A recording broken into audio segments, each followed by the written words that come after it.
kebanyakan non-Kristen gitu kan. Terus dia malu saudaraku ya mengakui Tuhan Yesus di depan semua orang ya. Ya memang banyak seperti ini, tapi saudaraku, jadilah kamu seperti Rasul Petrus ya. Walaupun menyangkal Tuhan Yesus, tapi dia bertobat saudaraku. Dia malah dipakai Tuhan Yesus menjadi pemberita Injil yang luar biasa ya. Saya pun banyak dosa saudaraku ya. Semua kita berdosa. Semua juga rasul-rasul Tuhan Yesus itu pernah melakukan dosa. Tapi kita harus ada namanya pertobatan ya, penyesalan. Nah, kalau kamu menyesal, datanglah kepada Tuhan Yesus ya. Akuilah segala dosamu, akuilah segala perbuatanmu, maka Tuhan Yesus akan mengampunimu. Karena ada firman-Nya ya, jikalau kamu datang mengaku dosamu, maka dia setia dan adil dan mengampunimu, saudara-saudaraku. Jangan seperti Yudas, dia udah jual Yesus ya kan, menyesal, malah bunuh diri. Enggak ada waktunya untuk bertobat ya. Jadilah seperti Rasul Petrus ya, walaupun dia berdosa, dia datang bertobat, bahkan melayani Tuhan Yesus dengan segenap hati dan segenap jiwa ya. Haleluya. Halo Kak, apa boleh tanya apa saja atau ada pembahasan khusus di sini? Boleh, nanya apa saja boleh ya. Kalau ditanya saya bisa menjawab, ya saya jawab ya.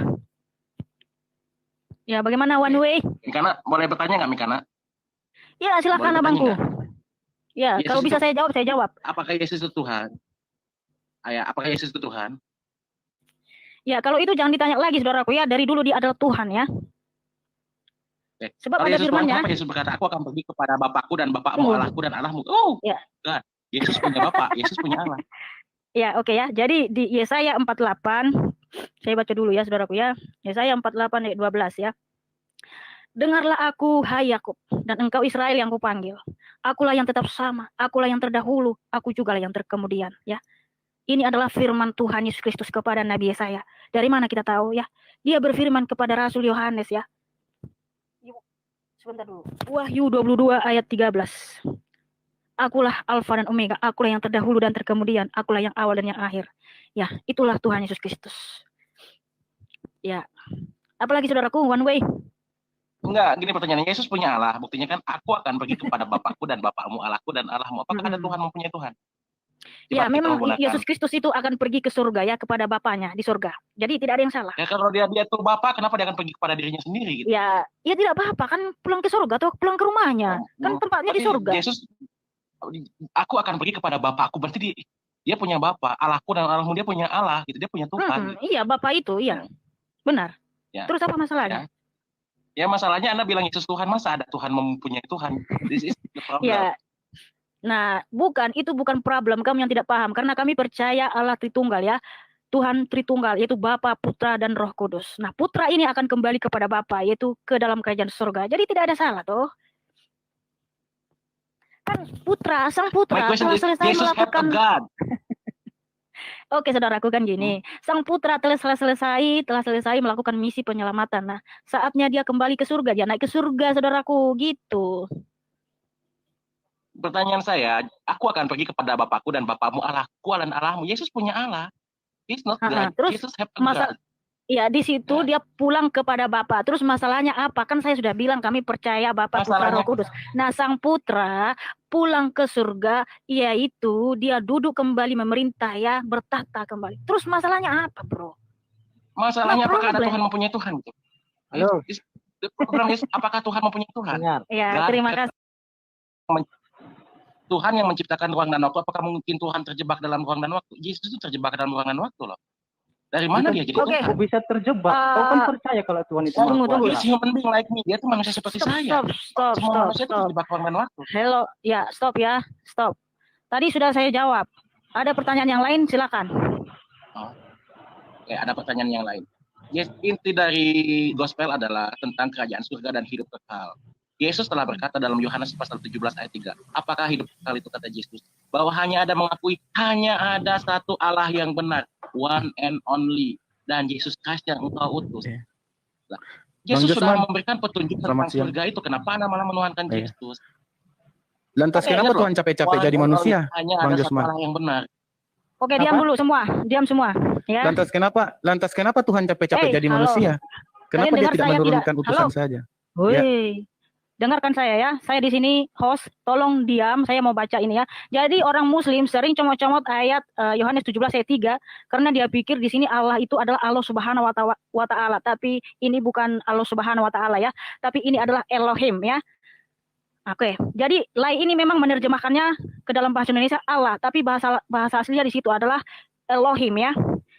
Inilah hidup yang kekal itu, yaitu bahwa mereka mengenal engkau satu-satunya Elohim yang benar dan mengenal Yesus Kristus yang telah engkau utus. Yes, memang memang Yesus Kristus keluar dari Bapa. Itulah kenapa Yesus selalu menyatakan bahwa aku diutus Bapa atau aku dan Bapa adalah satu. Karena kita harus membaca satu ayat ini full ya. Karena tidak ada seorang pun utusan yang berani berkata ya. Kita baca di ayat 10. Dan segala milikku adalah milikmu dan milikmu adalah milikku. Itu artinya bahwa Yesus dan Bapa itulah satu, sehakikat dan sama-sama Maha Kuasa, Sang Pencipta. Bapa lebih besar daripada aku. Lalu Yohanes pasal 17 ayat 21, semua murid-murid menjadi satu dengan Bapa. Kalau kamu bantah terus, saya turunkan. Ini bukan tempat debat. Namanya kita diskusi. Ya, namanya kita menggunakan. Oke. Jadi saya minta maaf, ini pemberitaan Injil, bukan tempat berdebat ya. Nah, saudara-saudaraku, orang Kristen jangan pernah mau disesatkan karena banyak orang muslim mencomot ayat ini Yohanes 17 ayat 3 lalu berpikir ini Allah Subhanahu wa taala, tapi bukan, ini adalah Elohim.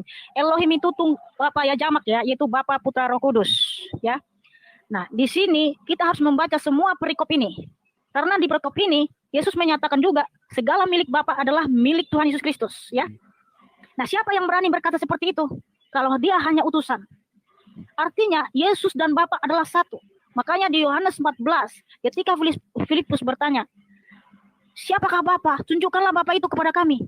Tuhan Yesus berkata kepada Filipus, hei Filipus, telah sekian lama aku bersama-sama dengan kamu. Engkau masih berkata, di mana Bapa itu, tunjukkanlah kepada kami. Tidak tahukah engkau bahwa aku di dalam Bapa, Bapa di dalam aku dan Bapa satu. Jikalau engkau melihat aku, engkau sudah melihat Bapa. Ya, jadi itulah kenapa Yesus selalu menyatakan memang di depan Yahudi bahwa aku diutus Bapa, supaya orang Yahudi percaya bahwa ia adalah sang juru selamat yang telah dijanjikan, yang telah dinubuatkan para nabi-nabi. Oke, jadi begitu. Maaf ya teman, kalau ada di sini yang mendebat saya akan turunkan karena ini bukan tempat untuk berdebat, tetapi ini untuk room memberitakan Injil. Oke, silakan. Kenapa Tuhan harus jadi manusia begitu? Kenapa tidak ada utusan saja? Oke, jadi saya mau tanya sama kamu Manguni. Siapakah yang bisa menebus kita dari hukum Tuhan? Enggak, saya tanya dulu kenapa Tuhan capek-capek jadi manusia? Ya makanya supaya saya jawab karena di pertanyaanmu itu ada jawabannya. Ya makanya kenapa jawab tidak kasih utusan saja? Siapakah yang bisa menebus kita dari hukum Tuhan? Ya jawab dulu, kan saya bertanya. Nah karena ini ada hubungannya sama pertanyaanmu. Iya, dijawab dulu. Ya. Kenapa Tuhan capek-capek jadi manusia? Ya, itu dia. Makanya kenapa tidak menurunkan utusan saja? Saya tanya kamu balik. Siapakah yang bisa menebus kita dari hukum Tuhan? Enggak, saya tanya. Kenapa Tuhan capek-capek jadi manusia? Kenapa tidak dia diutusan saja? Tidak menurunkan utusan. Dia kan Tuhan. Ya, Kejadian 2 ayat 17. Dengar dulu ya. Kejadian 2 ayat 17. Tetapi pohon pengetahuan tentang yang baik dan yang jahat itu janganlah kau makan buahnya. Sebab pada hari engkau memakannya pastilah engkau mati ya. Adam dan Hawa melanggar perintah ini ya. Sehingga di Kejadian 3 ayat 17. Lalu firman-Nya kepada manusia itu, karena engkau mendengarkan perkataan istrimu dan memakan dari buah pohon yang telah kuperintahkan kepadamu, janganlah makan daripadanya, maka terkutuklah tanah karena engkau. Jadi manusia dan bumi telah terkutuk oleh karena dosa. Dengar dulu ya, oleh karena dosa Adam dan Hawa. Kemudian Kejadian 3 ayat 19. Sebab engkau debu dan engkau akan kembali menjadi debu. Nah pertanyaan saya, siapa yang bisa menebus kita dari hukum Tuhan ini? Iya, saya tanya. Kenapa Tuhan capek-capek jadi manusia, sedangkan dia tidak menurunkan utusan? Jawab dulu, siapa yang bisa menebus kita dari hukum Tuhan ini? Nah, saya kan bertanya. Bisa. Kamu sebenarnya tahu kan? Gitu. Bukan, kamu sebenarnya tahu tidak ada yang bisa menebus kita dari hukum Tuhan ini selain Tuhan itu sendiri. Iya, yang saya tanya, kenapa Tuhan repot-repot? Dia kan Tuhan, aku Tuhan, Sang Kuasa Maha Alam, ya kan? Kenapa aku repot-repot menjadi manusia? Kenapa aku tidak menurunkan saja utusan, menyebarkan ajaranku? Iya, jawab dulu. Siapa yang bisa menebus kita dari hukum Tuhan? Iya, saya bertanya kok malah nanya balik ke saya. Ya, karena pertanyaanmu ini ada hubungannya dengan yang kamu tanya. Ini baru satu pertanyaan loh. Oke, silakan terakhir, santuy. Aku boleh nggak nanya sama Manguni? Silakan. Oke, Bang. Pernah terpikir nggak kenapa orang lahir itu bisa apa ya aku bilang ya? Kekurangan, misalkan ya nggak punya tangan, nggak punya kaki, atau dia itu mengalami gangguan jiwa, itu kenapa sih Bang? Maksudnya gimana? Aku nanya, kenapa Tuhan Iya, tidak iya. menurunkan utusan? Kenapa Iya. Tuhan itu gini. Ini. Aku Kita tahu yang punya apa kantor. pertanyaanmu. Gini, Bangun. aku yang punya Bangun, kantor. tar dulu, bangun, Aku kan punya Diam dulu, kantor. diam dulu, Kan diam nggak dulu. mungkin Bangun. aku yang kerja Bangun, gitu. dengar, bangun. Bangun. Siap, ya kak. Saya tahu arah tujuan pertanyaanmu ini dan kami paham iman kami. Makanya saya arahkan kamu ke pertanyaan ini. Kenapa atau siapa yang bisa menebus kita dari hukum Tuhan? Aku kan tanya, jawab dulu. Ini kamu mau jawab atau mau cari kebenaran atau tidak? Atau Enggak, cuma aku kan cari nanya. pembenaran? Aku kan Ya, nanya. kalau hanya cari pembenaran di sini saya akan turunkan karena ini bukan tempat berdebat atau Oh ya ngotot-ngototan ya. tar dulu, saya turun ya. Yaudah, Oke, silakan siang. turun. Silakan turun sendiri. Oke, jadi dia sebenarnya tahu ya, karena tidak ada yang bisa menebus kita dari hukum Tuhan selain Tuhan itu sendiri. Itulah kenapa Tuhan turun sendiri ke dunia, karena dia mau menyelamatkan kita. Karena tidak ada yang bisa menebus kita dari hukum Tuhan ya, di mana Adam dan Hawa kembali menjadi debu tanah ya, mati kekal di dalam dosa. Tidak ada yang bisa menebus kamu dari ini loh saudaraku, selain dengan cara Tuhan itu sendiri, yaitu dia turun sebagai manusia untuk menebus kita. Itulah kenapa dikatakan Yesus Kristus adalah sang juru selamat, sang penebus. Haleluya. Silakan Rader Santuy, tadi kamu arah pertanyaanmu kemana tadi saudaraku? Sebenarnya ini ada nggak yang bisa jawab mengapa orang lahir itu bisa cacat? Ya, itu jawabannya apa? Kalau ada yang bisa Itu jawab karena di itu bawah, karena silakan naik gitu. ya. Jadi sebenarnya mereka ini bukan cari kebenaran ya, cari pembenaran ya kan. Makanya ketika saya tanya balik, Sebenarnya siapakah premisnya yang itu, bisa? apakah Tuhan itu apakah Tuhan itu nggak adil sehingga manusia itu lahir bercacat? Apakah Tuhan nggak adil? Padahal Tuhan itu maha adil loh. Kenapa bisa Iya, kayak gitu? benar. Pertanyaannya kan kayak gitu kan. Iya. Kenapa bisa kayak gitu? Kenapa orang bisa mati? Kan jadi pertanyaan, kenapa Tuhan menciptakan manusia itu bisa mati? Berarti Tuhan itu nggak adil. Tuhan itu pengen manusia itu menderita dong, merasakan sakit, ya kan? Iya. Tapi sebaliknya itu udah dijawab. Itu karena apa? Itu karena upah dosa. Upah dosa Benar. itu membuat manusia yang sempurna jadi tidak sempurna lagi. Akhirnya apa akibatnya? Ada sakit, ada kecacatan. Itu bukan karena Tuhan nggak adil, tapi itu adalah upah dosa. Upah dosa ialah maut. Benar, Terus saudaraku. siapa yang bisa memperbaiki rancangan yang semulanya sempurna menjadi bercacat? Terus siapa yang bisa menyempurnakan lagi? Ya, hanya Tuhan Yesus ya. Ini harusnya jadi pertanyaan kalian. Kenapa orang itu bisa sakit? Kenapa orang itu bisa mati? Kenapa orang itu bisa lahir bercacat? Apakah Tuhan tidak adil? Itu dia pertanyaannya. Ya, itu dia tadi, itu sudah menjawab. Kalau dia katakan siapa yang bisa menebus kita dari hukum Tuhan? Ya, karena dia nggak bisa jawab ya, atau memang dia mau menyangkali bahwa memang hanya Tuhan yang bisa menebus kita dari hukum ini. Nah, itulah tujuan Tuhan Yesus datang ke dunia, yaitu untuk menebus kita dari hukumnya, mengembalikan kita ke rancangan semula. Apa itu rancangan semula? Kehidupan yang kekal, hidup yang mulia, hidup yang sempurna, tidak ada lagi duka, tidak ada perkabungan, tidak ada kematian, tidak ada cacat seperti yang dibilang Trade satu itu ya. Itu yang dikembalikan Tuhan Yesus. Nah, itu harus ada penebusan saudaraku ya, nggak bisa asal-asal. Oh ya sudah, aku mengampunimu Adam dan Hawa ya. Oh berarti dia Tuhan yang tidak menepati janjinya atau tidak setia kepada tatanannya ya, karena Tuhan itu tidak bisa menyangkali firman-Nya, dia tidak bisa menarik hukumnya ya. Haleluya. Oke, selamat sore Hoki BP. Selamat sore, Shalom. Shalom. Ada tadi pertanyaan aneh perasaan itu siapa tadi, Manguni ya? Iya, Manguni. Ya itu. Kenapa Tuhan harus tidak turun sendiri, harus menjelma jadi manusia? Itu kan urusan Tuhan. Kok aneh pertanyaan seperti itu? Ya nggak bisa juga, itu urusan Tuhan, tapi oke, ini bukan, memang sudah ini ya, semua itu sudah dinubuatkan ya. Tuhan Yesus sudah berfirman kepada para nabinya ya, di perjanjian lama ya, kepada Nabi Musa, Abraham, Yeremia, Yesaya, Samuel dah. Nah, Tuhan Yesus sudah berfirman kepada mereka semua ini bahwa dia nanti akan datang ya sebagai juru selamat. Makanya Tuhan Yesus berfirman di Yesaya 48 ayat 12, akulah Tuhan yang tetap sama. Akulah yang awal dan yang akhir. Akulah yang terdahulu dan yang terkemudian. Dia berfirman lagi kepada Rasul Yohanes, akulah yang awal dan akulah yang akhir. Nah, siapa dia? Tuhan Yesus ya. Oke, Hoki, ada tambahan lagi?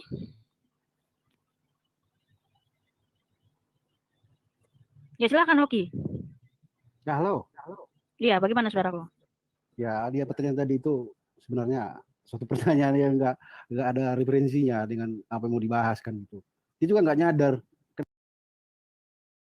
kenapa juga dia punya malaikat Jibril ya yang diutus. Kenapa harus diutus? Kenapa bukan Tuhan sendiri ya yang turun sendiri, harus pakai utusan segala gitu kan? Kan aneh itu. Ya, karena Jibril kan sama Tuhan Yesus beda, saudaraku. Jadi nggak perlu kita samakan ya. Nah, makanya saya tanya balik, siapa yang bisa menebus kita dari hukum Tuhan ya? Padahal dia tahu, tidak ada yang bisa, saudaraku. Ya memang karena tidak ada yang bisa, maka Tuhan itu sendiri yang turun untuk menebus kita dari hukumnya ya. Haleluya. Nah, itu dia. Jadi supaya paham. Nah, kita di dalam Kristus Yesus menjadi ciptaan yang baru ya. Di Roma 5 ya.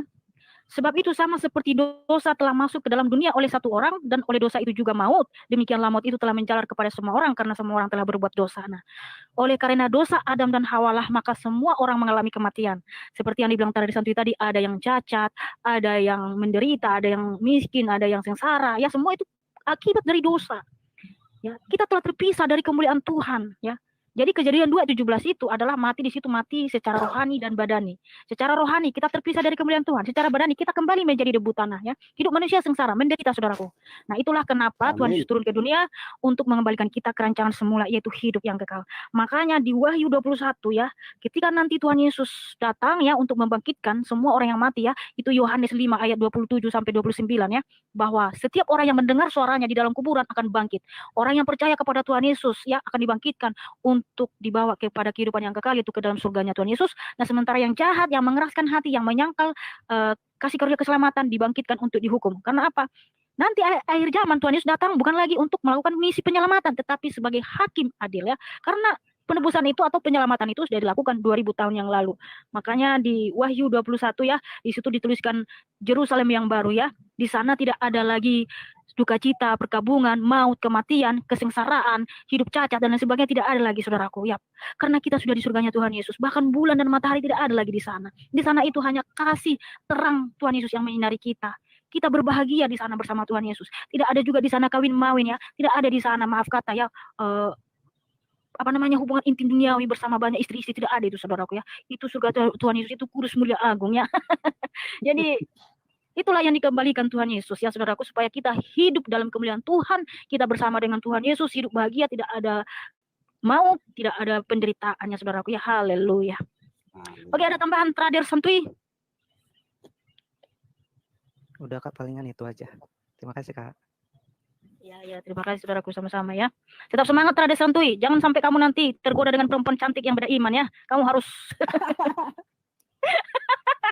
karena terhadap Santuy ini masih pemuda ini ya kan. Iya Kak. Gimana terhadap? Tergoda tapi bisa dibawa ke jalan yang benar. Iya kan, jangan coba-coba. Ya, iya Kak, siap. Bagaimana? Jangan-jangan udah punya pacar ini nih. Enggak lah Iya. Kak, itu privacy lah Kak. Oh ya. Oke lah, tetap semangat berdoa dek ya. Jangan lupa baca Alkitab ya, pelajari Alkitab. Ya, semakin kalian pelajari Alkitab, apalagi bahasa aslinya, maka kalian akan semakin kagum kepada firman Tuhan, karena tidak ada yang seperti ini. Haleluya, benar-benar ini firman Tuhan. Ya, terima kasih Trader. Cukup Pak, cukup. Cukup. Ya, Bang Jos Mas. Udah tidur. Ini apa nih? Yohanes 4:10, Yohanes 4:10, 1 Yohanes 4:10. Bibit kribolaknan. Kamu jangan cuma comot ayat saudaraku ya. Kalau kamu pengen mempelajari Alkitab, baca semuanya ya, karena semua ayat-ayat dalam Alkitab itu saling berkesinambungan, saling berkaitan saudaraku ya. Oke, jadi si bibit kribolaknat ini ya, mengutip ayat Alkitab di 1 Yohanes 4:10. Inilah kasih itu. Bukan kita yang telah mengasihi Elohim, tetapi Elohim yang telah mengasihi kita dan yang telah mengutus anaknya sebagai pendamaian bagi dosa-dosa kita. Haleluya, memang benar sekali saudaraku ya. Karena kita telah dipendamaikan. Jadi darah Kristus telah mendamaikan kita ya. Dengan dosa-dosa kita, telah menyucikan kita dari segala kejahatan kita ya. Itulah kenapa kita layak masuk ke surga, oleh karena darah anak domba yang suci, mulia, agung. Haleluya. Ya, jadi saudara kita ini selalu bilang, itu diutus, itu diutus. Iya, memang Yesus Kristus kan datang dari surga, diutus dari surga ya. Aku mengutus aku kepadamu, itu kan baca di Keluaran itu. Emang apa yang salah, brother? Ya, selamat sore, Davis. Shalom, Kamika. Shalom. Iya. Iya. Ada tambahan dari saudaraku Davis? Baru masuk nih, mau nambah apa, Kak? Jadi mereka ini selalu gini ya, itu kan utusan-utusan. Wey, brother, sister, jelas memang Yesus turun dari surga. Dia keluar dari Bapa, ya. Ya. Jadi jelas. Dan buktinya bahwa dia adalah Tuhan yang Maha Kuasa. Lihatlah dari pekerjaan-pekerjaannya. Apa itu? Membangkitkan orang mati, ya. Lazarus 4 hari sudah membusuk, bangkit, ya. Berjalan di atas air, ya. Di laut, ya. Di danau yang sangat dalam, ya.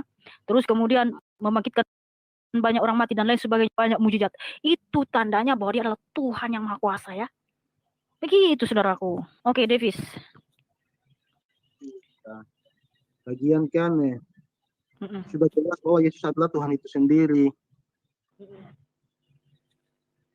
Jadi buat teman-teman di typing, utusan itu berarti dia keluar dari Bapa, itu bukan makna. Itu jadi penulisan, kalau kami kan lihat bahasa aslinya itu kata utusan pada Yesus itu berbeda dengan kata utusan seperti mengutus nabi gitu. Beda. Ya, dan kalaupun dia diutus ya dari surga, tapi memang benar-benar dari surga gitu kan. Jangan sampai ngaku-ngaku diutus Tuhan, tapi tidak, ya kan. Dan bukti bahwa memang Yesus itu dari surga, ya lihat itu. Makanya saya lihat pekerjaannya. Membangkitkan orang mati, bro, sister, ya. Hanya dengan mengatakan, Lazarus, keluarlah. Hai perempuan, bangkitlah. Ya, berjalan di atas air, ya. Danau yang itu dan Gini aja kami baca aja Yesaya. Ya, bentar aku doubling, aku naik lagi ya, bentar. Aku naik lagi. Percaya sih, bentar. Oke. Bibit Kribolaknat. Dia bilang seperti ini, kakak datang dari mana ya? Surga apa neraka? Ya, kita ini keturunan Adam dan Hawa ya. Kita orang berdosa, tapi Tuhan Yesus datang untuk membawa kita dari hamba budak dosa menuju kerajaan kekal ya, kehidupan yang kekal. Makanya di Yohanes 20 ya. Yohanes 1 ayat 20 kalau nggak salah ya. Yohanes 1 ayat 20. Oh bukan. Oh bukan, ayat 12 ya. Tetapi semua orang yang menerimanya diberinya kuasa supaya menjadi anak-anak Elohim, yaitu mereka yang percaya dalam namanya. Jadi apa? Bibit Kribolaknat, kalau kita percaya kepada Tuhan Yesus, kita akan menjadi anak-anak. Iya. Kakak, Mika bacain aja 1 Samuel 3 ayat 21. Siapa itu Yesus? Berapa? 1 Samuel 3 ayat 21.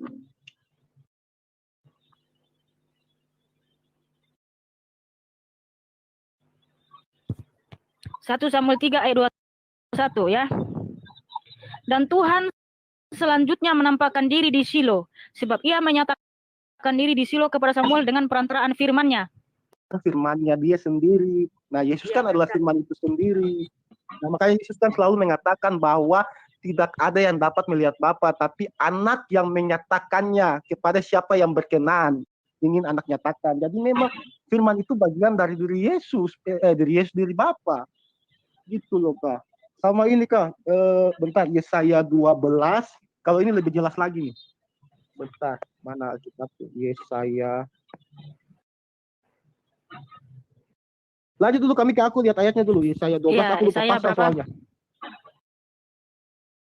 Yesaya 12. Mikana mau tanya nih sebelum kita nikah. Oke, Yesaya berapa? Yesaya 12 ayat 2, Kak.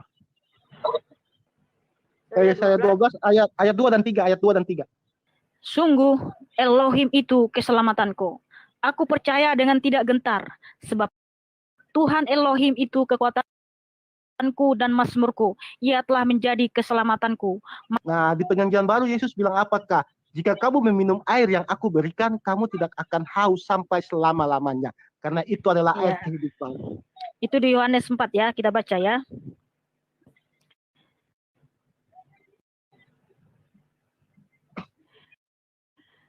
Ya, jawab Yesus kepadanya, barang siapa minum air ini ia akan haus lagi. Maksudnya air dalam sumur ya, yang bersama perempuan Samaria. Tetapi barang siapa minum air yang akan kuberikan kepadanya, ia tidak akan haus untuk selama-lamanya. Sebaliknya air yang akan kuberikan kepadanya akan menjadi mata air dalam dirinya yang terus-menerus memancar sampai kepada kehidupan yang kekal. Haleluya. Kakak baca lagi Mazmur 89 ayat 10, Kak.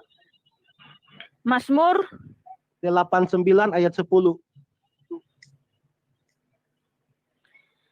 Engkaulah yang menemukan Rahab seperti orang itu, bukan? Oh, Mazmur 89 ayat 10, Kak.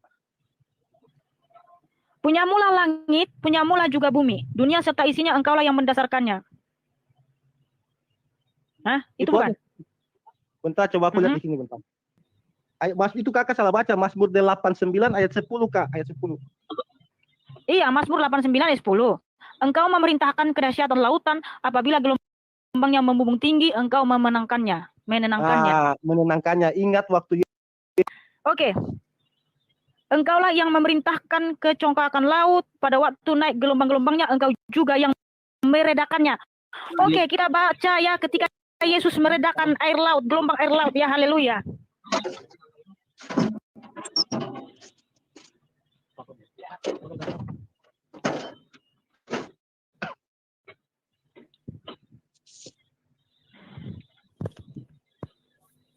Ya, memang itu ada ya. Ya, di keempat Injil ditulis, Kak. Ya. Markus 4 ayat 39. Ia pun bangun menghardik angin itu dan berkata kepada danau itu, diam, tenanglah, lalu angin itu reda dan danau itu menjadi teduh sekali, ya. Jika ombak Yesus itu menjadi teduh. Jika Yesus bukan Tuhan, kenapa Yesus selalu melakukan hal-hal yang hanya Bapa dalam perjanjian lama bisa gitu loh, yang memang untuk menunjukkan kemuliaan Bapa gitu loh. Sama yang gembala itu mana? Gembala itu, gembala kalau memang hanya Yahweh yang berani, yang boleh berkata bahwa dia adalah gembala ya. Akulah gembala yang baik. Akulah yang menghardik ombak sehingga reda. Nah, Yesus melakukan itu, saudaraku. Dan dia adalah Tuhan Allah itu sendiri ya. Para nabi bermujizat. Oke, angin surga. Monggo, siapa yang bermujizat ini? Pernah aku lihat di typingmu. Coba. Para nabi bermujizat atas firman Tuhan. Seperti Musa. Musa waktu membela laut itu Tuhan berfirman menyuruh Musa mengangkat tongkat. Baru laut terbelah. Waktu Musa memukul batu pun keluar air itu Tuhan menyuruh. Tapi yang Yesus lakukan tanpa ada suruhan siapapun. Yesus dengan spontan melakukan hal itu. Seperti waktu dia menghardik laut kan. Dia dibangunkan oleh murid-muridnya. Dengan spontan dia berdiri dan mengatakan kepada laut, tenanglah hai danau. Nah gitu. Tanpa menunggu firman Tuhan gitu. Karena dia adalah firman itu sendiri. Ya, benar. Bahkan Musa itu membela lautan itu ya atas kuasa Tuhan Yesus Kristus ya. Nah, ini saudaraku, ini ada yang bilang Nabi Ibrahim juga bisa. Musa membela lautan dengan tongkatnya. Ya, itu kuasa Tuhan Yesus. Oke, angin surga. Bukan, benar. Begitu begini, ingatkan. Yesus katanya kan diberi kuasa di bumi dan di surga. Misalnya saya juga diberi kuasa oleh Tuhan untuk menembus. Mana? Emang sejak kapan kamu diberi kuasa oleh Tuhan? Enggak ada misal-misalnya di sini, enggak ada misal-misalnya, enggak boleh asumsi. Hanya pertanyaan. Sekarang bukan angin surga, silakan dikasih dalil itu bukti, enggak boleh asumsi-asumsi, enggak ada misal-misalkan, enggak ada andai-andai. Oke. Jadi Yesus diberikan kuasa di bumi dan di surga, benar? Oke, John Mas ini turun dulu ya, gantian saudaraku. Kan Yesus diberi kuasa. Kasih dalil yang apa, bukan asumsi-asumsi. Nah, karena Tuhan Yesus ya melakukan semua mujizat itu atas kuasanya sendiri. Itulah kenapa ketika seorang perempuan, dengar dulu ya, seorang perempuan yang pendarahan 12 tahun, dia menjamah jumbai jubah Yesus ya. Yesus Kristus menyatakan yang tegas, siapa yang menjamah jubahku, saya merasakan ada tenaga yang keluar dari diriku. Nah, semua kuasa itu berasal dari dirinya sendiri ya. Oke, selamat sore John Babu. Iya, bentar kami bentar aku tanggapi dikit dulu soal tadi Pak Angin Surga mengatakan angin surga betul. Diberikan kuasa di bumi dan di surga. Bentar Pak. Oke, kalau kita patokan asumsi Bapak, kita lihat apa yang Yahweh katakan. Iya saya tahu. Oke, kita lihat apa yang Yahweh katakan pada Yesaya 42 ayat 8. Kami bisa bantu? Yesaya 42 ayat 8 Kak. Yesaya 42 ayat 8. Aku ini Tuhan, itulah namaku ya. Aku ini Yahweh, itulah namaku. Aku tidak akan memberikan kemuliaanku kepada yang lain, atau kemasyuranku kepada patung. Oke, jelas bahwa Tuhan Yahweh itu tidak akan memberikan ini Kak, sorry, yang satu lagi Yesaya 48 ayat 11 Kakak. Yesaya 48 ayat 11 Kakak. Aku akan melakukannya oleh karena aku sendiri, sebab masakan namaku akan dinajiskan, aku tidak akan memberikan kemuliaanku kepada yang lain. Jelas Yahweh tidak akan memberikan kemuliaannya yang lain, entah itu kuasa di surga atau di bumi, tidak akan memberikan kepada yang lain, hanya dia pemilik kemuliaan itu. Oke Kakak Mika, kita buka di Matius 25 ayat ke-31. Matius 25 ayat 31 Kak. Apabila anak manusia datang dalam kemuliaannya dan semua malaikat bersama-sama dengan dia, maka ia akan bersemayam di atas tahta kemuliaannya. Jelas anak manusia adalah Yesus itu sendiri, dan kemuliaan yang bertata di bawah di atas para malaikat hanya kemuliaan milik Yahweh yang tidak akan Yahweh bagikan kepada siapapun. Jelas Yahweh berkata berulang kali ya. Amin. Silakan Pak John Babu. Sebentar. Tapi ini bukan hanya ya. Sebentar, firman Tuhan ya dan amin. Bahwa Yesus Kristus penuh kuasa, penuh kemuliaan. Kalau kamu tidak percaya, silahkan ya. Karena gini, banyak sekarang mujizat-mujizat yang terjadi, semua atas kuasa Tuhan Yesus Kristus, bukan nama yang lain. Mata orang buta melihat, orang sakit disembuhkan ya. Tuhan Yesus sembuhkan. Itu dalam nama Tuhan Yesus Kristus. Nah, memang Tuhan Yesus akan memberikan kesembuhan kepada orang yang tidak percaya, supaya bisa mereka melihat kemuliaan Kristus ya. Tetapi kalau kita yang sudah percaya ini, bukan lagi hanya seperti seorang anak-anak yang selalu meminta-minta mujizat ya. Kenapa? Tugas kita sekarang untuk memberitakan Injil, supaya semua orang diselamatkan, supaya semua orang datang kepada Tuhan Yesus. Karena apa? Karena kasih karunia keselamatan hanya ada dalam Tuhan Yesus. Sebab begini loh saudaraku, kehidupan kita di bumi ini hanya sementara. Nanti selamanya itu kita di akhir zaman, yaitu ketika nanti kita dibangkitkan. Memang ada kalanya orang-orang yang belum percaya diberikan mujizat ya, seperti mata orang melihat ya, yang buta melihat, yang tuli mendengar, yang sakit disembuhkan. Memang Tuhan Yesus izin percaya supaya dia bisa melihat kemuliaan Kristus. Oke, silakan saudaraku John Babu. Sudah. Saya mau tanggapi. Ya, selamat sore semua. Shalom. Selamat sore. Iya, shalom. Ini saya selamat sore. Mau tanya sedikit bertanya bahwa menurut yang saya belum memahami tentang nama Yesus yang asli di waktu masih di Israel katanya. Itu pertanyaan saya. Namanya Yeshua HaMashiach. Waktu dia turun ke dunia namanya Yeshua HaMashiach. Yeshua HaMashiach. Ya. Itu yang saya tanyakan karena saya bingung kalau misalnya ketika orang bertanya pada saya juga tidak bisa menjawab. Jadi kebetulan kami ini saya. Iya, kalau bahasa Ibraninya Yeshua HaMashiach ya, kalau bahasa Yunaninya Yesus Kristus. Oh iya. Nah, kalau bahasa Indonesia Yesus Kristus. Nah, kalau di Arab itu Yesus Al-Masyiah ya, Al-Masih. Nah, Al-Masih itu artinya juru selamat ya. Selamat. Al-Masih ya.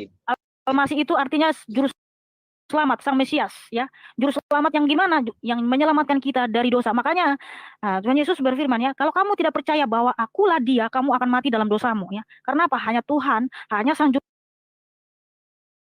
selamat yang bisa menyelesaikan segala dosamu. Jadi Al-Masyiah itu bukan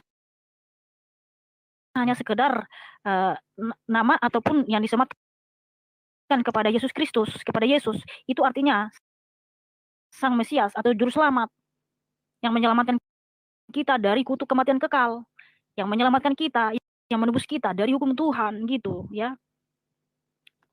Iya. Oke, saya mau tanggapi yang tadi begini. Iya, bagaimana ajukan surga? Pertanyaannya itu kan saudara kita itu pihak sebelah ayat-ayatnya tadi tentang kemuliaan yang diberikan. Satu-satu ya bertanya. Ya, satu-satu.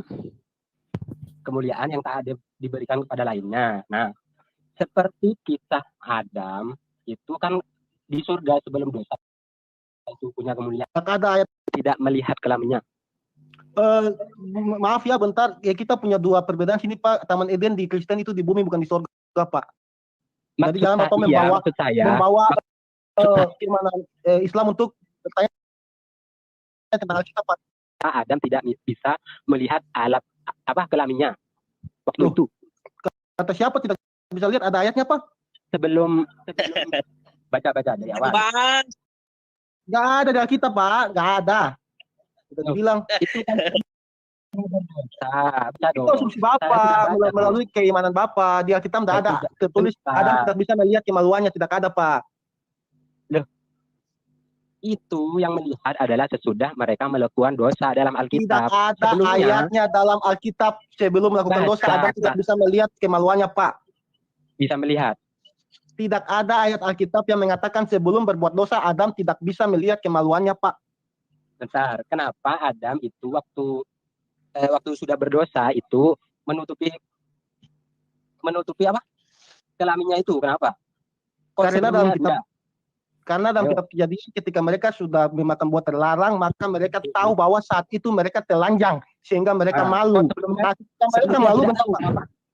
Tidak ada tidak tahu, tidak ada kata tidak tahu, Pak. Nah, itu kan kebalikannya gimana? Karena kata sampean itu sudah memakan buah, dia angin tahu surga. bahwa dia Angin surga.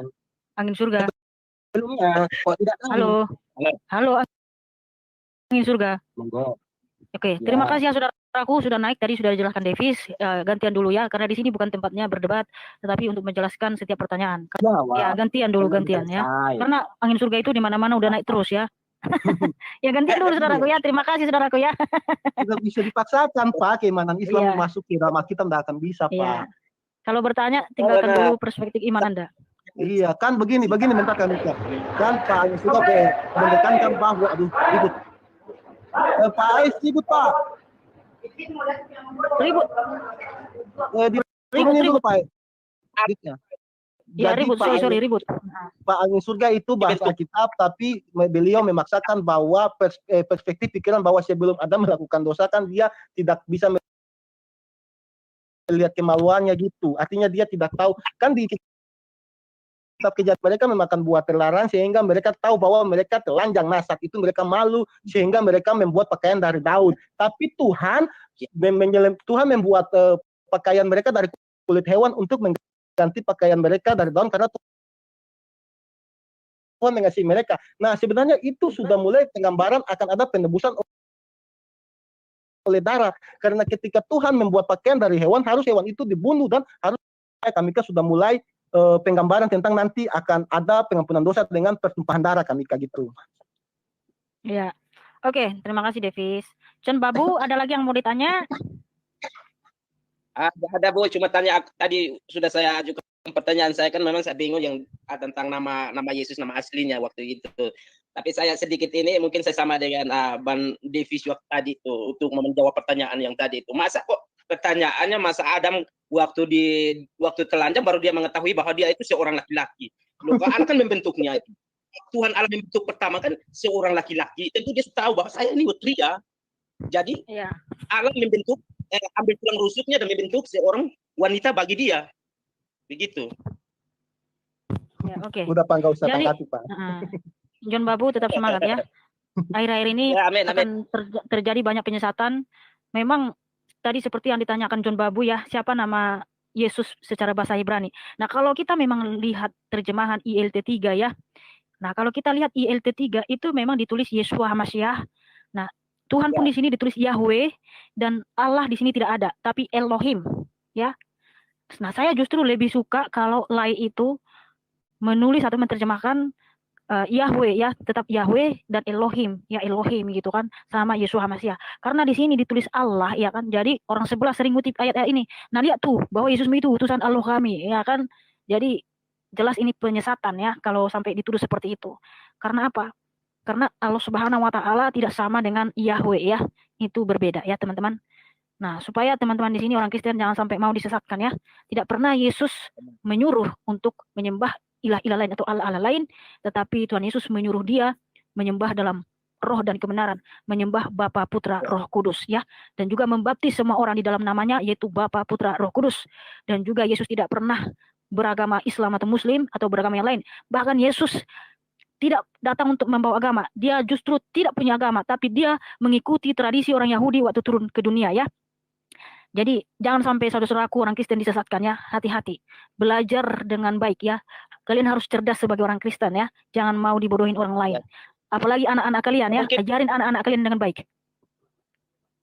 Jangan sampai tersesat. Mungkin saya lebih jujur bahwa kenapa saya bertanya tentang Yesus, nama aslinya Tuhan Yesus waktu di Israel.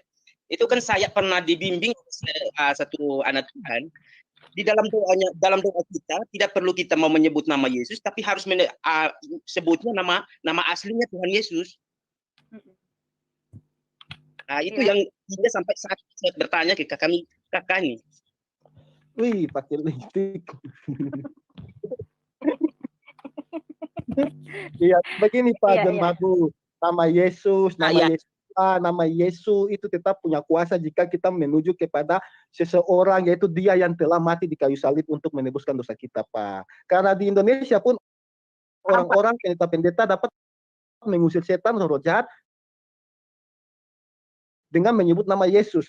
Di Ibrani pun, di Israel pun orang-orang Yahudi Mesianik mereka dapat mengusir roh-roh jahat dengan mengucapkan nama Yesus HaMashiach. Artinya ketika kita menuju kepada satu orang yang sama, itu menurut saya Pak, pribadi saya tidak masalah Pak. Karena Tuhan itu tidak terbatas hanya oleh bahasa. Kemuliaan dan kekuasaan Tuhan tidak terbatas hanya oleh bahasa-bahasa negara tertentu Pak. Itu Pak. Iya. Ya, udah paham saya. Ya, benar. Oke, selamat sore Ben Manihuruk. Selamat sore. Suaranya kecil ini. Ya, John Babu berdomisili di mana? Di provinsi mana? Kalau saya di Nusa Tenggara Timur, di Kota Kupang. Oh, oke. Ya, tetap semangat ya. Udah punya anak belum? Ya, amin. Gimana? Udah punya anak? Gimana? Udah. Oke, anak-anaknya jangan lupa diajarin ya, pemahaman Alkitab. Jangan sampai tersesat nanti di saat remaja, karena banyak penyesatan ini. Yesus dituduh Muslim, Yesus dituduh menikah, Yesus dituduh utusan ilahi lain. Iya, kita harus terus mendidik anak-anak kita supaya jangan menjadi pengkhianat. Benar. Ya. Oke, silakan Ito Manihuruk.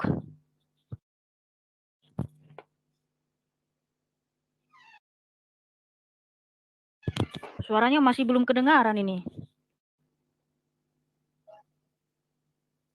Dengar nggak kalian suaranya, woi? Enggak Kak, ngomong dalam hati mungkin. Pak Manihuruk. Bukan, volumenya dikuatin dulu saudaraku.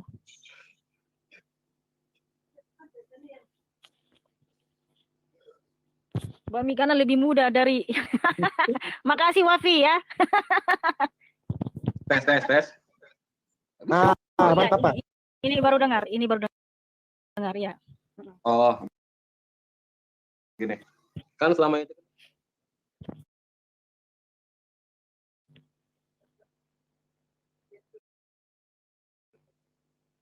Wah, kemana lagi suaranya itu?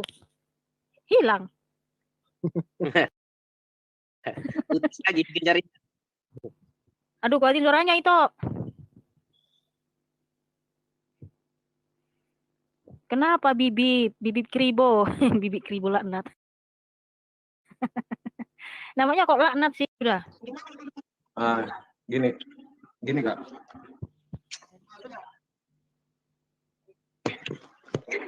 Kenapa Yesus ketakutan di taman? Ya, karena secara daging dia adalah manusia, karena dia tahu dia akan dicambuk di daerah. Ya, kenapa? Bukan ketakutan, Kak. Coba baca ayatnya, itu bukan ketakutan loh. Oke. Kita baca dulu ya. Bentar aku bantu cari. Taman Getsemani. Murid-muridnya ke suatu tempat yang bernama Getsemani. Lalu ia berkata kepada murid-muridnya, "Duduklah di sini sementara aku pergi ke sana untuk berdoa." Dan ia membawa Petrus dan kedua anak Zebedeus sertanya. Maka mulailah ia merasa sedih dan gentar. Lalu katanya kepada mereka, hatiku sangat sedih, seperti mau mati rasanya. Tinggallah di sini dan berjaga-jagalah dengan aku. Maka ia maju sedikit, lalu sujud dan berdoa katanya, ya Bapakku, jikalau sekiranya mungkin, biarlah cawan ini lalu daripadaku, tetapi janganlah seperti yang engkau kehendaki. Tunggu dulu. Tetapi janganlah seperti yang ku kehendaki, melainkan seperti yang engkau kehendaki. Setelah itu ia kembali kepada murid-muridnya itu dan mendapati mereka sedang tidur. Dan ia berkata kepada Petrus, tidakkah kamu sanggup berjaga-jaga satu jam dengan aku? Berjaga-jagalah dan berdoalah supaya kamu jangan jatuh ke dalam pencobaan. Roh memang penurut tetapi daging lemah.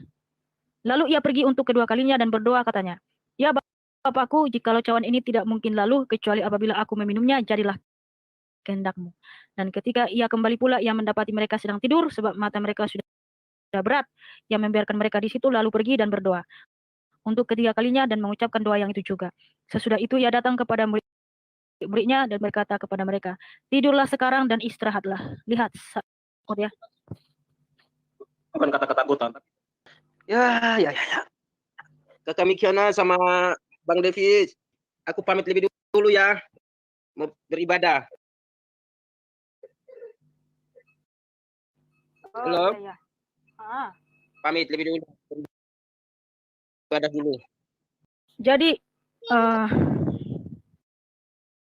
jadi setelah saya lihat bahasa aslinya, itu adalah demonein ya, deeply distress, yang artinya sangat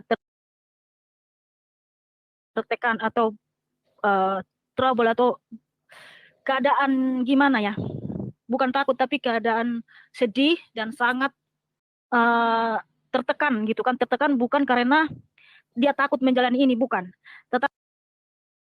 tapi dia tahu ini adalah tugas yang sangat ini ya, itu memang pergumulan yang sangat ini ya, yang sangat berat ya, karena itu adalah tugas yang sangat berat sekali. Dan puji Tuhan, Yesus taat ya, dia taat sampai mati. Dia tidak mengeluarkan kata sepatah kata pun untuk membenci siapa yang menderanya, siapa yang memukulinya, bahkan yang menusuknya ya. Ya, menurut aku ini saat itu karena Yesus kan dia akan menanggung dosa. Jadi saat itu dia harus berpisah, firman-Nya itu harus berpisah sementara dengan kemahakuasaannya dia itu loh, dengan si Bapa. Makanya di situ dia merasa sedih karena harus berpisah untuk menanggung dosa saat itu. Karena jika dia tidak dia tidak sedikit lebih rendah dari Bapa, berarti Tuhan itu kan kudus, dia tidak bisa menanggung dosa karena tidak bisa terkontaminasi dengan dosa gitu loh Kak. Karena ayat-ayat yang lain kan banyak mengatakan bahwa dia harus mati untuk mendapat kemuliaannya itu. Ada kata-kata seperti itu Kak Mika. Jadi gini loh, dia kan satu dengan Bapa. Ya kan Davis, dengar dulu. Dia kan satu dengan Bapa. Roh yang di dalamnya dia adalah roh Elohim sejati ya. Benar nggak sih? Benar, nah, dia kan tahu kalau dia mati, itu roh Elohim sejati yang ada dalam dirinya itu dia akan berpisah. Nah, itulah kenapa dia sangat tertekan, saudaraku. Disinilah dia merasa kesedihan yang sangat mendalam. Kenapa? Mereka ini tidak pernah terpisah. Makanya ada ayat ya, aku tidak bisa bahwa itu memang artinya dia tidak bisa terpisah dari Bapa. Yohanes 5 ya, Dek ya. Yang dia kesaksian dengan siapa dirinya ya. Iya Kak, lanjut dulu Kak, aku lagi agak ribut di sini soalnya. Bahwa yang sering loh dituduhkan orang muslim ke kita ya, ini nih ayatnya nih, aku tidak bisa berbuat apa-apa dari diriku sendiri. Nih Yohanes 5 ayat 30 ya, aku tidak dapat berbuat apa-apa dari diriku sendiri ya, aku menghakimi sesuai dengan apa yang aku dengar dan penghakimanku adil, sebab aku tidak menuruti kehendakku sendiri melainkan kehendak Dia yang mengutus aku. Nah, ini artinya dia tidak bisa terpisah dengan Bapa. Nah, di saat dia akan menanggung dosa manusia ini ya, dia menanggung kita, dia menebus kita dari hukum Tuhan itu. Inilah dia kesedihan yang sangat mendalam ya. Karena apa? Dia tidak pernah bisa terpisah dari Bapa. Tetapi ketika dia menanggung semua dosa itu, penderitaan itu, makanya ketika itu dia mengatakan, Eloi, Eloi, lama sabachthani. Nah, itulah kesedihan terdalam di dalam roh itu mau keluar dari dalam dirinya ya. Karena memang ya kalau kita manusia saja, kalau kita mati, roh itu akan keluar dari tubuh kita ya. Jadi pasti ya, tapi karena kita manusia kan kita tidak tahu kapan roh kita akan keluar dari tubuh kita. Tetapi karena Yesus Tuhan, dia tahu kapan saatnya roh itu akan meninggalkan tubuhnya. Makanya dia sedih. Makanya dia berteriak, Eloi Eloi lama sabachthani. Ya. Ya tidak apa-apa ya, Sultan Al-Khani. Yang penting kami sudah memberitakan kepadamu, Yesus Kristus memang melakukan itu semua di atas kayu salib ya. Ketika dia diludahin, ditinju mukanya, dicambuk beberapa kali memang sampai mengeluarkan banyak darah. Itu semua demi kita loh saudaraku ya, demi cintanya kepada kita ya. Tapi kalau kamu hari ini menghujat dia, mencemooh, ya tidak apa-apa ya. Bukan kita yang rugi, tapi kamu ya, karena kamu menolak kasih karunia.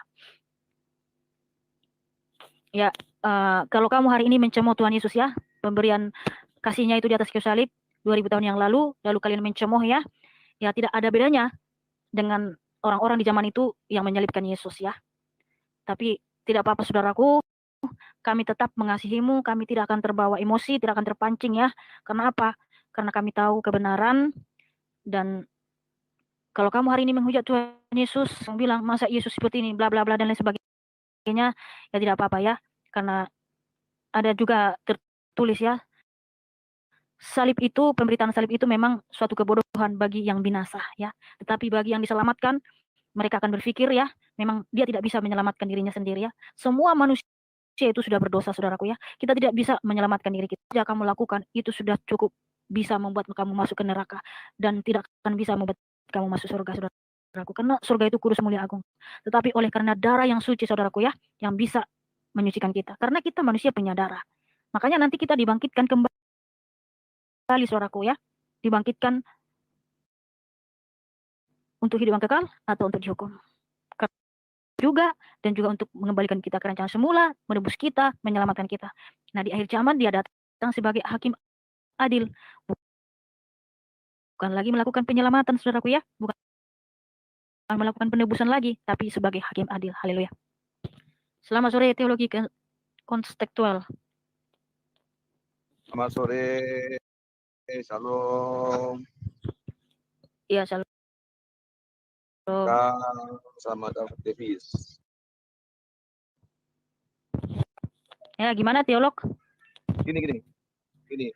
Mereka ini kan apa tidak ngerti apa gimana ya? Kalau mereka baca yang tadi, ya kan aku tidak bisa berbuat apa-apa.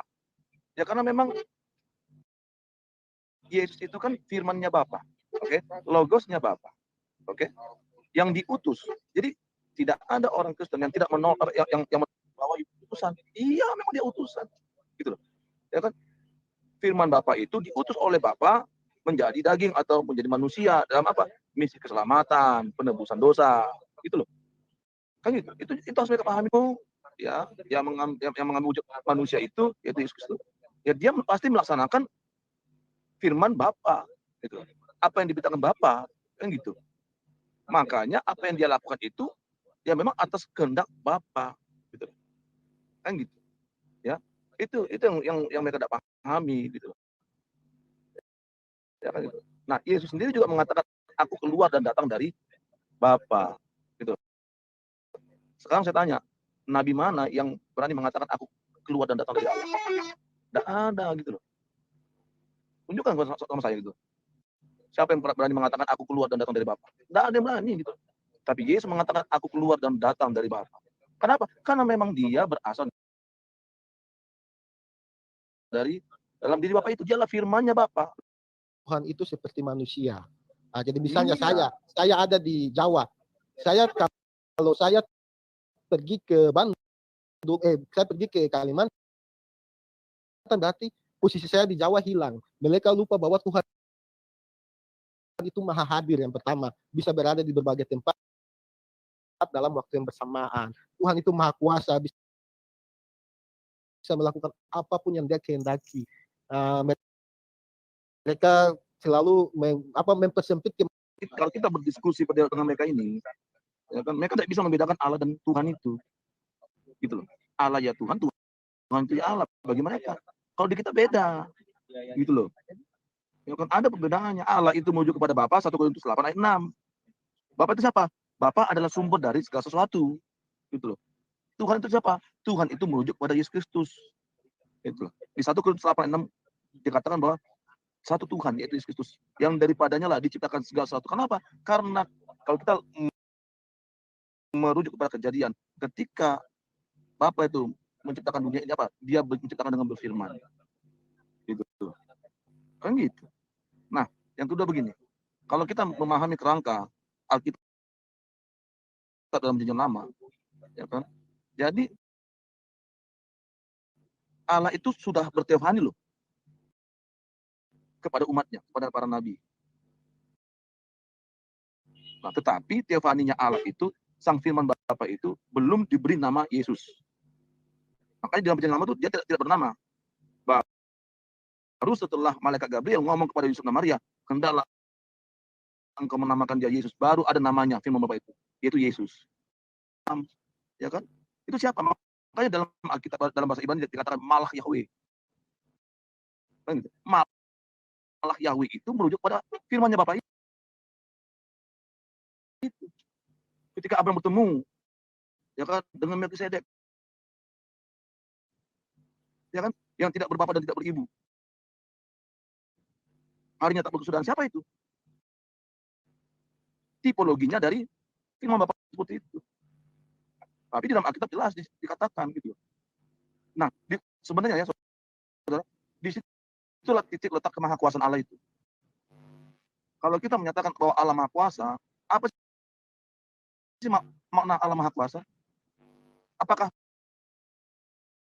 kemahakuasaan diri kepada Musa dalam somat duri yang terbakar? Dia suka-sukanya Allah. Gitu. Dia Maha Kuasa gitu. Ketika Allah menampakkan diri kepada Abraham, kepada Yakub dalam hal seperti malaikat Tuhan, ya kan gitu. Kepada Daniel dan lain sebagainya. Itulah buktinya bahwa Allah itu Maha Kuasa. Tidak bisa kita ukur kemahakuasaan Allah itu dengan pikiran kita. Gagal kita. Bisa. Nah, kegagalan orang kan karena dia memaksakan mengukur kemahakuasaan Allah itu berdasarkan pikirannya. Tidak bisa. Emang siapa kita? Gitu loh. Ya kan? Emang siapa kita yang bisa membatasi kuasa Allah? Tak bisa, bro. Saya perkuat sedikit. Nah, itu. Kalau orang Kristen paham itu, paham. Iya. Jadi kalau ada orang Kristen yang tidak paham memahami itu, perlu ditanyakan iman Kristen. Iya. Gitu loh. Begini, Pak, Silakan, Mika. Perkuat sedikit saja yang tadi yang memang Bapak Teolog katakan itu kan seperti di 1 Samuel 3 ayat 21 jelas bahwa Tuhan Yahweh itu bertemu dengan para nabi melalui perantaraan firman-Nya. Firman-Nya itu siapa? Pada Keluaran 6 ayat 3 jelas Tuhan berkata kepada Musa bahwa aku telah menampakkan diri kepada Abraham, Ishak dan Yakub sebagai Allah yang Maha Kuasa, sebagai Sang Pencipta langit dan bumi. Mereka sudah tahu bahwa Yahweh ini pencipta langit dan bumi, berkuasa. Nah, tetapi dengan namaku Tuhan, aku belum menampakkan diri. Artinya yang si Bapak bilang bahwa firman-Nya itu belum diberi nama, itu memang pas. Betul, itu seperti Keluaran 6 ayat 3. Nah, nanti kapan firman itu menampakkan diri pada misi penebusan dosa manusia ketika roh Tuhan turun ke dalam rahim Maria. Disitulah mulai adanya misi penebusan dosa. Karena pada Lukas itu bukan Tuhan yang berbohong. Dia tidak seperti manusia yang telah mengeluarkan firman, mendeklarasikan firman-Nya, mengeluarkan janji, tapi dia tidak menempatinya. Nah, dia sudah mengatakan sendiri bahwa dalam kitab Yesaya, Yeskel, Yeremia bahwa dia sendiri yang akan datang menyelamati dosa, menebus dosa manusia. Dia sendiri akan menjadi juru selamat. Dia tidak mengutus utusan ataupun duta, tapi dia sendiri. Makanya dia menepati bisa diciptakan segala sesuatu yang ada di muka bumi ini. Ya gitu Pak. Kami lanjut. Haleluya. Haleluya. Benar sekali Davis. Ya. Jadi gini, kalau kita memahami Tuhan, ya Allah itu, kita harus tahu dulu, mulai dari awal. Makanya kenapa Alkitab itu diciptakan dari nol, dari awal, gitu. Supaya apa? Supaya kita ngerti siapa dia. Memang tidak ada orang yang bisa melihat Allah. Tidak ada. Kenapa? Bapa itu roh. Tidak ada. Tapi Bapa itu ya menunjukkan siapa dia lewat apa? Lewat firman-Nya. Hanya firman-Nya itu yang bisa dilihat oleh manusia. Firman Bapa itu yaitu apa? Yesus Kristus. Itu. Makanya kalau kita lihat kesaksian-kesaksian ketika orang apa dijumpai oleh Tuhan, itu yang mereka lihat siapa? Ya firman Bapa itu, Yesus itu. Gitu. Ya, menampakkan diri. Kan ada kan banyak kesaksian-kesaksian kan?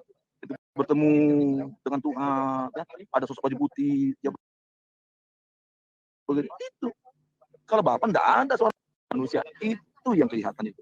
Makanya, kenapa Yesus mengatakan, kalau engkau sudah melihat aku, engkau sudah melihat dia. Karena akulah dia. Kalau kamu tidak percaya bahwa akulah dia, engkau mati dalam dosamu. Jelas loh. Jadi kalau kita baca dalam Perjanjian Baru, Yesus itu sudah terang benderang menyatakan siapa dirinya. Makanya dalam Yohanes 13 ayat 13 dikatakan, memang engkau menyebut aku bukan Tuhan, dan memang tepat katamu itu, karena memang aku lah. Iya. Kalau pakai Allah pakai dijelaskan oleh Tuhan Yesus itu, Desti. Aku pakai guys. Makanya kata kalau kau tidak percaya bahwa akulah dia, engkau mati dalam dosamu. Itu Yesus itu ngomong loh. Itu. Dan itu yang dikotbahkan oleh Petrus. Makanya 3.000 orang bertobat, dibaptis. Ya kan setelah hari Pentakosta itu. Nah, itu yang harus dipahami gitu. Ya kan? Karena memang Tuhan itu tidak mau satu orang pun binasa, tidak mau dia. Gitu. Kenapa? Karena ketika Allah menciptakan manusia, Allah menciptakan manusia itu menurut gambar dan rupanya. Ya kan? Makanya mengapa gambar dan rupa Allah itu tidak binasa sempurna awalnya itu. Tetapi karena Adam dan Hawa itu melanggar, tidak taat, tidak patuh, mereka memberontak, ya kan gitu. Maka gambar dan rupa Allah itu hilang dan rusak. Nah, itulah dia yang bilang itu yang dipulihkan oleh Yesus. Karena dia adalah gambar Allah yang kelihatan. Ya kan, karena mereka beroleh yang kekal. Kayak orang memerdekakan engkau. Bagi kontekstual, Davis, terima kasih atas hadirnya. Tuhan Yesus memberkati. Teman-teman semua yang ada di live, terima kasih. Tuhan Yesus memberkati. Tetap semangat ya. Tuhan Yesus memberkati kita semua. Saya mau undur dulu. Iya. Terima kasih ya. Tetap semangat ya. Ini botol apa ini? Botol. Kenapa kamu buat namamu seperti itu? Shalom Mbak Mika, shalom juga Pesta Pak Pahan ya. Tetap semangat ya. Sama Edi Sardi, nggak bisa jawab lu kan? Ya terserah kamu ya saudaraku ya, kita sudah jawab. Nah kalau terkait kamu itu merasa puas atau enggak, nanti biar Tuhan Yesus saja yang memuaskan dirimu ya. Sang penggugat baru masuk. Oh iya ya. Padahal tadi ada yang bertanya karena siapa yang ciptakan Ibu Yesus? Itu terus pertanyaannya. Oke lah, saya mau akhiri dulu ya. Karena sudah berlangsung selama 1 jam lebih. Mbak Mika, selalu bahagiakan diri sendiri. Ya, terima kasih ya, Ewin. Kiranya kamu juga selalu bahagia ya. Tapi kebahagiaan sejati ada di dalam Tuhan Yesus Kristus. Haleluya. Terima kasih, Tuhan Yesus memberkati.